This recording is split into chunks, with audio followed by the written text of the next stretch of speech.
Kepada player-player MVP2, korang nak combo 2026, korang tengok video ni sampai habis. Ciao. Okay guys, hari ni kita dah mendarat combo untuk player-player MVP2. So, untuk combo ni apa korang dapat? Korang akan dapat cover set Aerox Lilac Purple. Cover set ni stiker tak tanam lah. Sebab dia matte.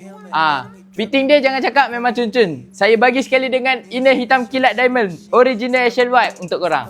Okay, untuk barang suspension pula, apa barang saya bagi kat korang? Saya bagi fork cutting standard Espada Doloworld 1.5 inci. Untuk bahagian absorber pula, saya bagi absorber AJ Racing warna purple. Untuk absorber ni, saiz dia 285mm.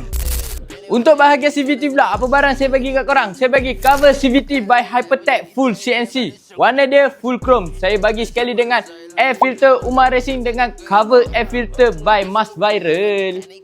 Item yang saya add on kat korang, apa barang saya add on? Saya bagi radiator cover spinner.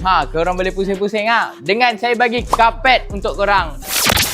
Untuk bahagian sport rim pula, apa sport rim kita bagi? Kita bagi sport rim Dyno Pro Cutting SP500 RCB warna brown. Saya bagi sekali dengan disc Pokemon size 260. Last kali saya bagi caliper Superfly 4 pot untuk korang.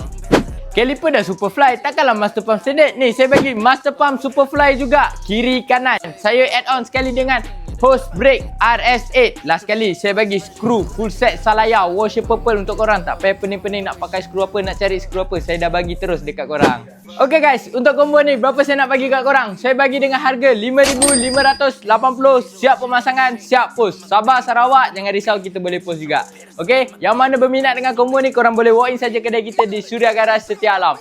Okay, jangan lupa like, follow, comment and share. Korang nak tengok combo apa pula lepas ni? Korang boleh komen kat bawah.